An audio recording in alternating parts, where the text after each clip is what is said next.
Welcome to Gazali. I have interviewed many people on this program, but today is a very special day because I'm going to interview a very special person who has been my friend ever since I entered medical college way back in 1977. When I'm interviewing him, sitting with him today, Dr. Zahir Kazi, I have another very interesting anecdote to narrate.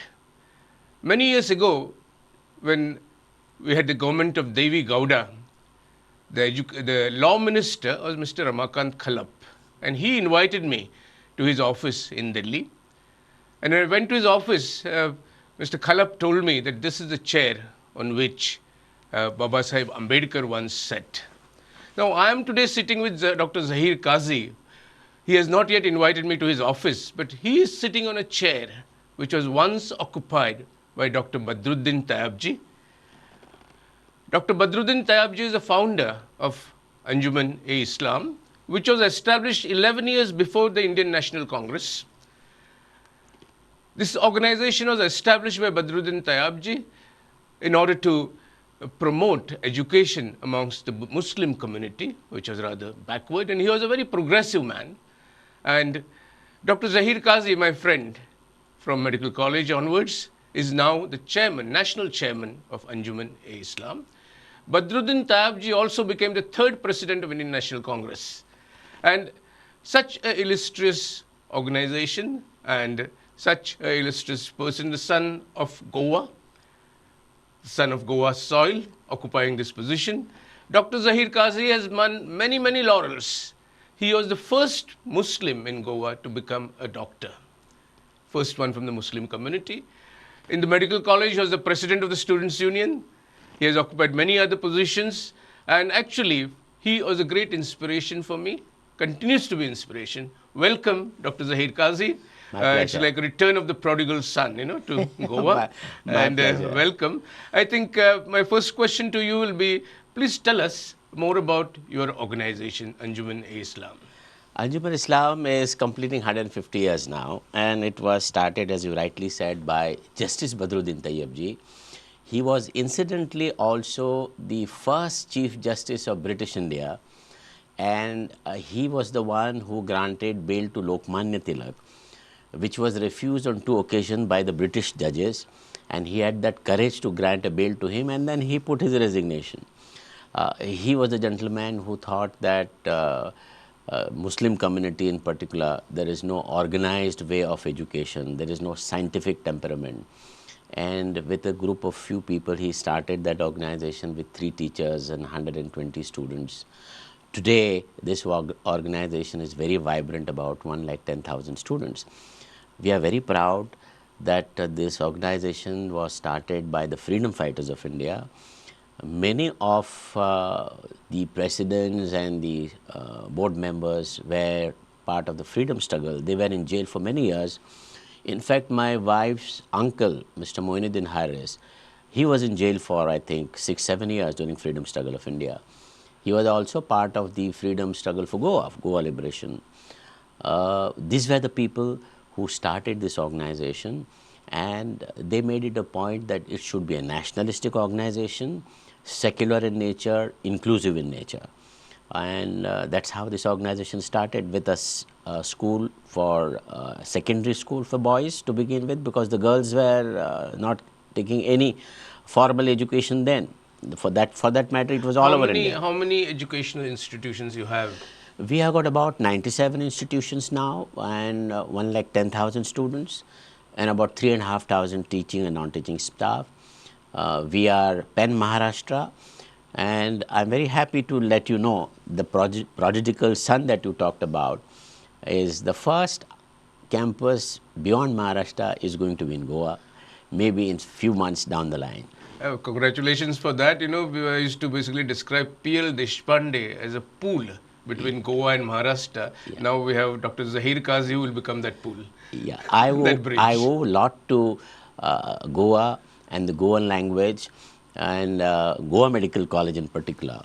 The platform that I got in Goa Medical College, especially my batch we called Original 73, They were instrumental in giving me a platform where I could explore all the abilities that I could have, and I could reach to United Nations also. Yes.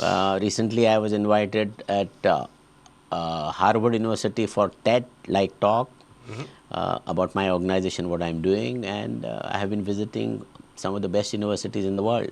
That came because Goa Medical College gave me that platform. Yeah, tell me, I mean, uh, you are doing a lot for the empowerment of women. Yes. Huh?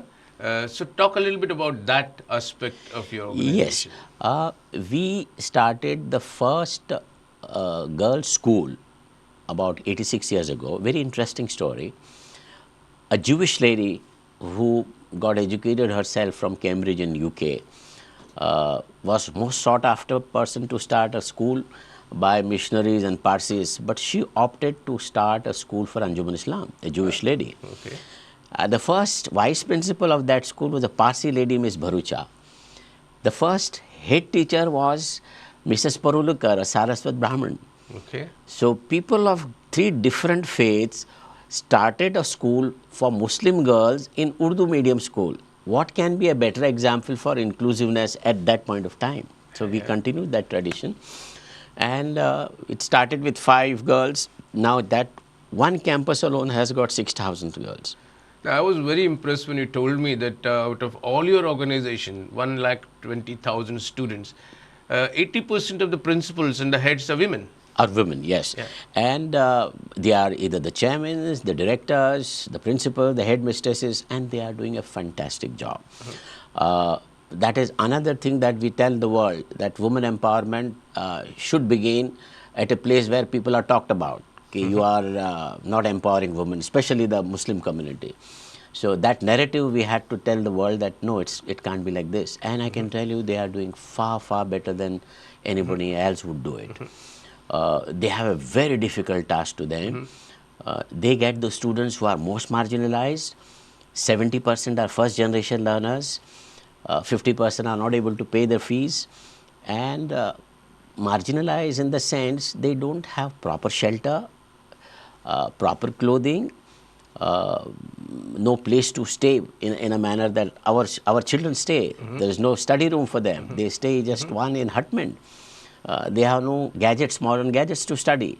So these teachers work overtime, and they work beyond school hours, and they don't ask for anything else.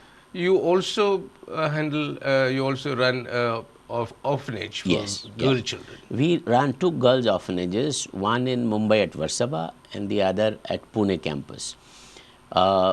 It's a very, very unique setup, which in fact the whole world appreciates. How many girls are part of this setup?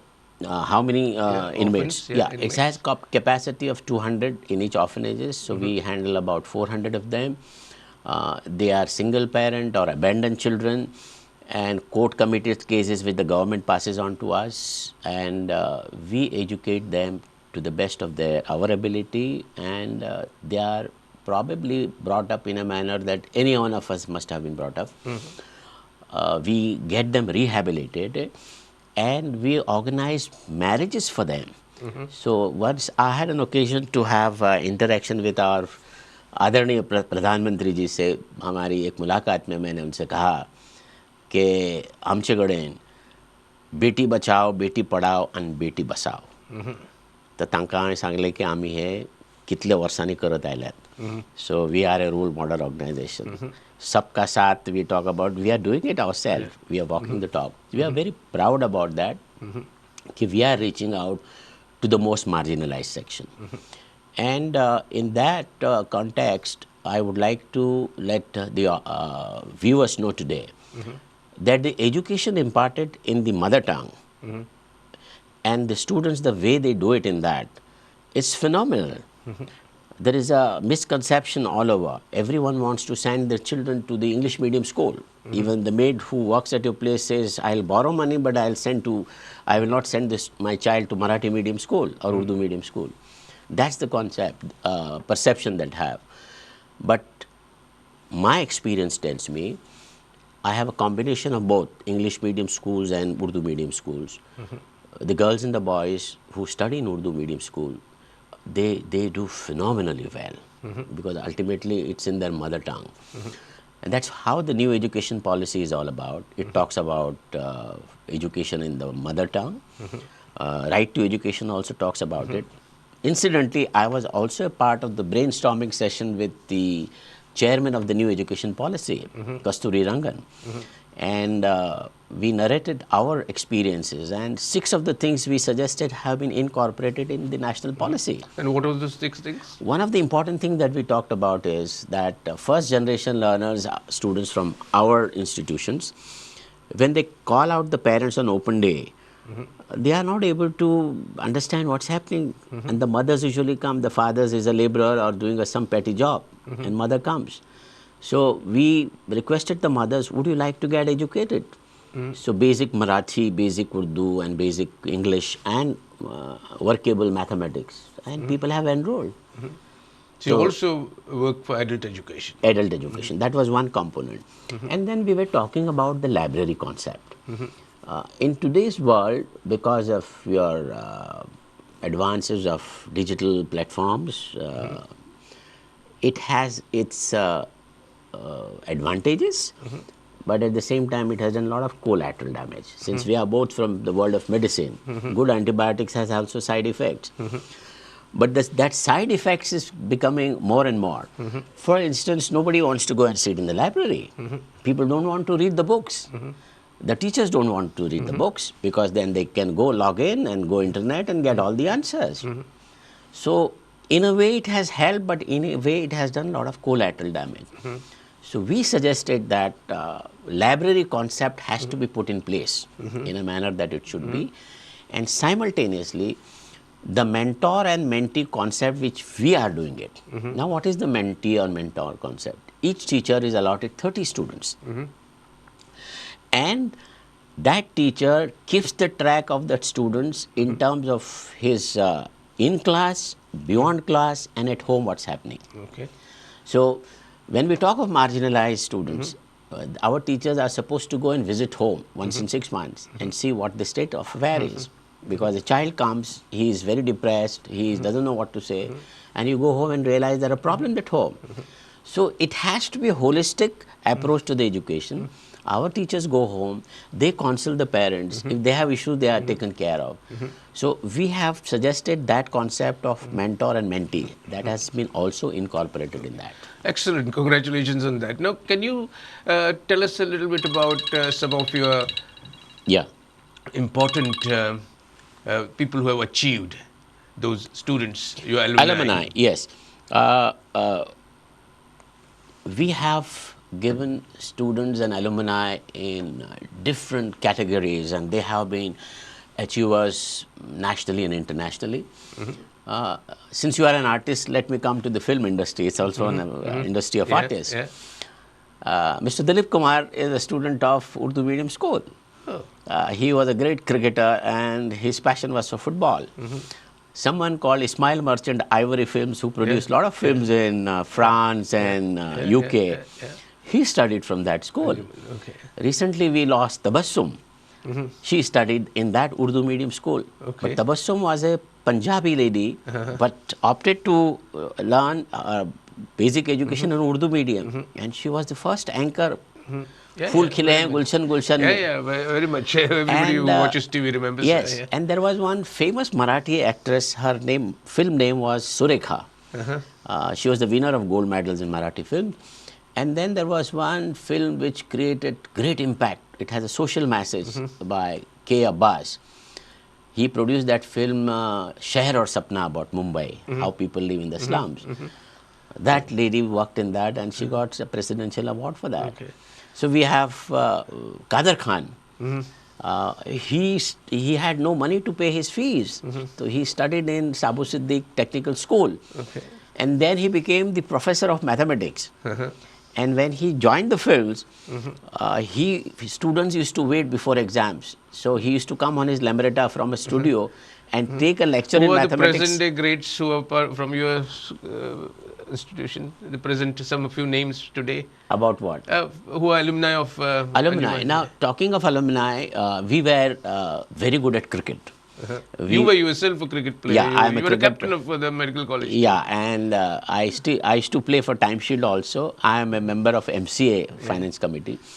Salim Durrani is a product of Anjuman. Wasim Jafar, Parkar, and a number of Ranji Trophy players, basketball players we have produced. And then we have given some of the great performance in the corporate world, post-independent era. And those days we had Tatas, Birlas, to name few. Two of our alumni, one of them became managing director of Tata's Voltas, and he studied in that Urdu medium school, and he is the general secretary of organization now. Another gentleman, Mr. Pathan Asad, he became the chairman of Indian Oil Corporation. Thereafter, he became resident director of Tata's. Now he is in the advisory council for energy in the Prime Minister's advisory committee. We have many eminent doctors. Mumbai sitting present, we have practicing gynecologists, physicians, surgeons. We have produced some of the finest engineers. Told me just a little while ago that you have set up an alumni in America. Yes. We have established an alumni portal for Anjuman. We have registered 1 lakh alumni as of now with all proper data. And we have established a chapter of Anjuman-I-Islam as Overseas Friends of Anjuman, an NGO registered in New York with all tax exemptions, and it is already operational there. So the purpose of that is to go beyond India. And our core competence in education is in technical education. We have got 2 engineering and 4 polytechnics, then college for pharmacy and so on and so forth. So a lot of our students go for masters. And amongst alumni, I was coming to that, some of the CEOs of the top companies in US, in Canada, in European countries, Gulf countries of course, but majorly in these countries, they have achieved that status. They have done their masters there, they have done PhD. So we are organizing an alumni in US itself. They are going to help us, our young students when they go, to support them initially, get them placements in good universities, so that they will be mentoring. So that mentee-mentor will be go to US. And we will have a lot of exchange programs. Now, we are also with their help getting collaboration with MIT. During my recent visit to US when I went to Harvard, in the same Boston area we have got MIT, we are likely to sign MOU with them. Anjuman will be the first organization in India to sign a collaboration with MIT, and 2 of our engineering college, Kalsekar Engineering College and Sabu Siddiq will be collaborated. Now our students will get an exposure to learning from them. It will be an add-on courses. And then micro masters will be introduced. I think since we don't have much time, I would like to know, when you left Goa, you started your radiology practice, and then how did you enter this organization, Anjuman-I-Islam? See, it so happened that the entire nation had crisis. I'm talking of 92, 93. Mumbai was in turmoil for that unfortunate incident that happened. And then the intellectuals who matter started brainstorming. We realized that the Muslim community in particular is on all parameters is the most backward, even as compared with our Dalit brothers. And therefore we said that all the drawbacks that we have, it's a community which has got a lot of problems. So that baggage of problems could be deburdened if you give them quality education, make them reach out to them, giving them basic and quality education. And therefore, I realized that Anjuman-I-Islam is one organization which is inclusive in nature, very progressive and acceptable to all the communities, and the community in particular believes that they have a future in this. So therefore, I joined that organization as an ordinary member. Then I was made member of a board.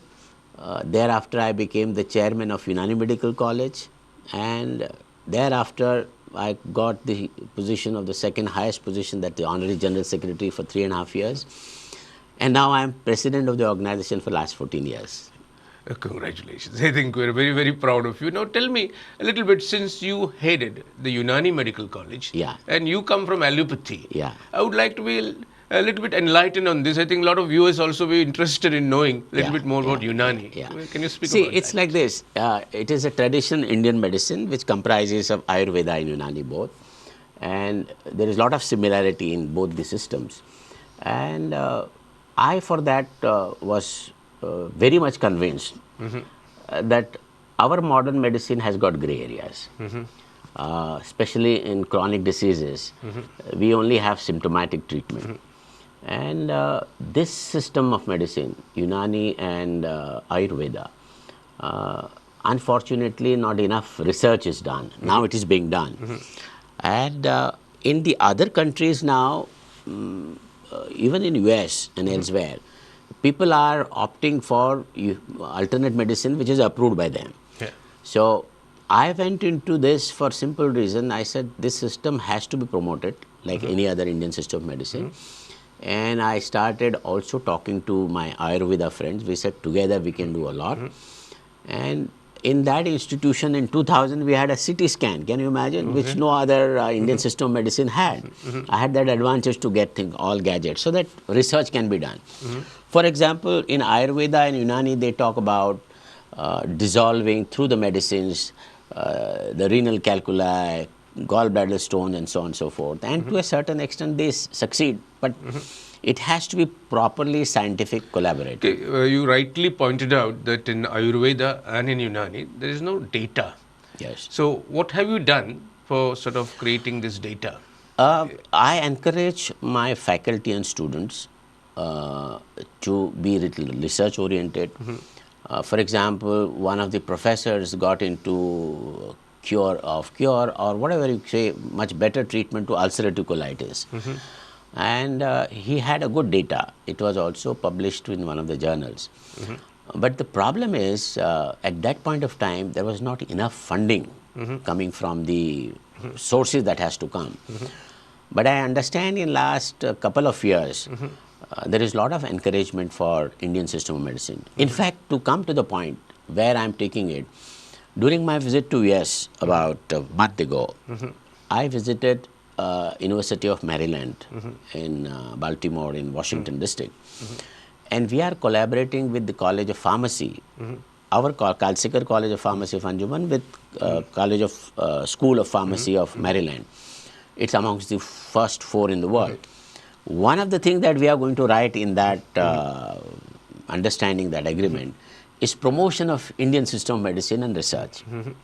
In my pharmacy college, I have created a research for Ayurveda. It is also very interesting that you said that it is Unani and Ayurveda together. So you sort of made an amalgamation. Yes. Like if you are aware, in Goa, we recently opened the Ayurveda college. Yeah. I do not know whether they have incorporated Unani, but I think it is a very, very good idea. Yes, yes. Yeah. The department which is with the government of India called Ayush, Ayurveda, Unani and other systems are all incorporated. That's a special I think we have to stop in a few minutes.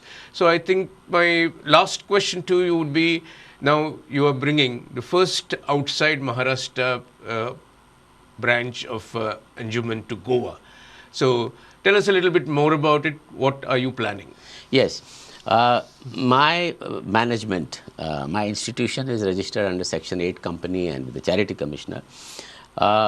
We decided that we should go beyond Maharashtra now. We had a lot of pressures, including the people who are in the corridors of powers now also.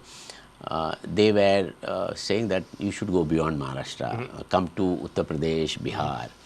And so that talk was on. In the meanwhile, I took an opportunity to talk to few of my Goan friends, say that since I'm there, let's have first branch in Goa. Yeah, absolutely, because Sripad Naik became the minister in the center, so Ayurveda College came here. Yeah. So you became chief of Anjuman, so it will come here obviously. Yeah, so we are planning to have some of the colleges, professional colleges which are demand driven.